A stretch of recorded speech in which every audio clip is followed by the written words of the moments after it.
Hello, my name is Kipori Woods. I'm from New Louisiana, and my dream is to build generational wealth. I'm a freshman here at Parkland College, and I'm also a student ambassador.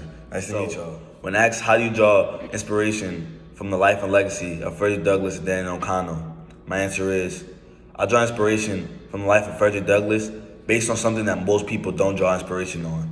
They look at him as a former enslaved man and see his accomplishments and they judge him based off of that. But I see something deeper, because like him, I'm a dreamer.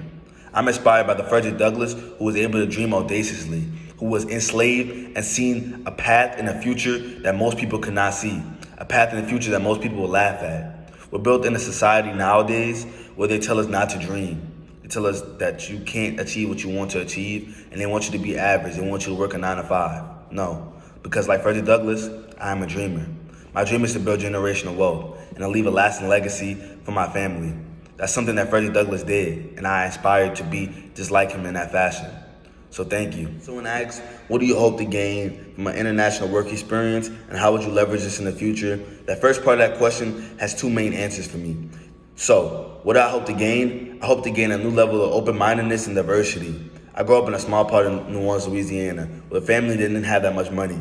So taking a trip to Mississippi, that was our Ireland. That whole Mississippi trip, that was our trip for the year. That was our Ireland. We was good, right? But now to have the opportunity to do something more and to actually go to a place like Ireland is something amazing. It's a new level of diversity that I will get to experience, right? Secondly, I want to gain more business experience. I want to be in an environment that's actually tailored to me and that's tailored to my own specific growth.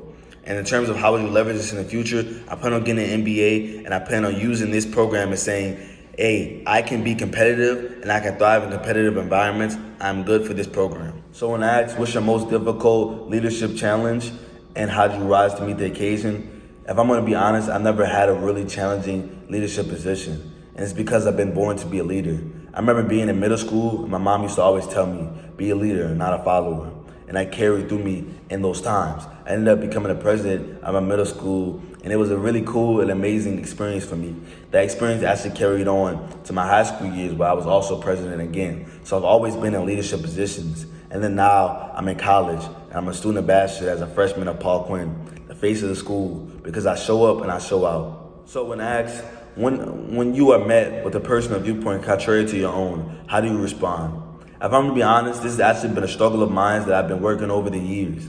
I'm actually a naturally stubborn and kind of hard-headed person, and it's because I naturally assume that I'm right.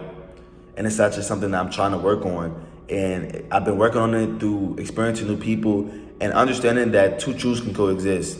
That statement I just said is actually something that my teacher told to me recently, and it's just been making me think more and more. It's like, we grow up in a society where they tell us that the answer is A, B, C, or D.